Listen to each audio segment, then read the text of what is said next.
आणि संतोष देशमुख हत्या प्रकरणी आरोपी क्रमांक 1 असलेल्या वाल्मिक कराडला तुरुंगामध्ये मिळणाऱ्या व्हीआयपी ट्रीटमेंटवरती देशमुख कुटुंबानं आक्षेप घेतला। पण आता कराडला स्पेशल ट्रीटमेंट मिळतानाचं फुटेज डिलीट झाल्याचाही आरोप होतोय।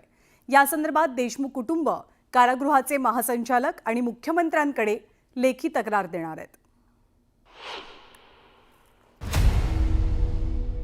संतोष देशमुख हत्या प्रकरणी वाल्मिक कराडला सीआयडीनं क्रमांक 1 चा आरोपी केलाय। या प्रकरणी कराडच रियल आका असल्याचं सीआयडीनं आरोपपत्रात म्हटलंय आणि याच वाल्मिक कराडला तुरुंगात मिळणाऱ्या व्हीआयपी ट्रीटमेंटवर देशमुख कुटुंबानं आक्षेप घेतलाय। कराडला कोणत्या तारखेला आणि कोणत्या वेळी सुविधा पुरवल्या गेल्या याची पोलखोलच देशमुख कुटुंबानं केली आहे। पण आता हे प्रकरण दाबण्यासाठी कारागृह प्रशासनानं सीसीटीव्ही फुटेजच डिलीट केल्याचा खळबळजनक आरोप देशमुख कुटुंबाचे निकटवर्तीय यांनी केलाय। 22 तारखेच्या अगोदरची जी सीसीटीव्ही फुटेज ते डिलीट केले गेले आहेत आणि त्याला पाठीमागच्या तारखेत दाखवलं गेलं की हे नादुरुस्त कॅमेरे आहेत म्हणून तिथले। हे 2 दिवसात आपल्याला कळलंच की ज्यावेळेस आपण माहितीचा अधिकार टाकणार आहोत त्यावेळेस ते सांगणारच आहेत की ते नादुरुस्त आहेत म्हणून। ती माहिती मिळो नाहीतर नाही मिळो आपल्याला सीसीटीव्हीमधली। मी त्या कर्मचाऱ्यांची रीतसर तक्रार मुख्यमंत्र्यांकडे करणार आहे। आज मी माहितीच्या अधिकारात देणार आहे, बाकी आज मुख्यमंत्र्यांनी मी तक्रार पाठवली।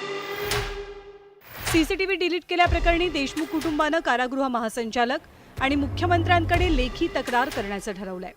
22 फेब्रुवारी 2025च्या अलीकडचं सगळं सीसीटीव्ही फुटेज डिलीट केल्याचा आरोप कुटुंबियांचा आहे। वाल्मिक कराडला तुरुंगात फोनचा ॲक्सेस, स्पेशल चहा, काही नियमबाह्य साहित्य, तंबाखूजन्य पदार्थ आणि बाहेरची औषधं दिली जात असल्याचा आरोप आहे। इतकंच नाही तर वकिलाच्या भेटीगाठीच्या नावाखाली त्याच्या इतर साथीदारांना तुरुंगात प्रवेश देण्याचं काम सुरू असल्याचा दावाही केला जातोय आणि याच विरोधात देशमुख कुटुंबानं आवाज उठवलाय।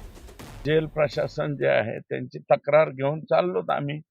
13 मुद्दे आमच्या हाती आलेले आहेत विथ टाइम आणि तेही काढून मिळालेले। त्याचे सीसीटीव्ही चेक केले तर यांना काय काय पोहोच होतं हे सगळं आता पुढे येणार आहे। त्यामुळे जेलमधले सुद्धा लोक सस्पेंड होतील किंवा यातले सह आरोपी सुद्धा होतील।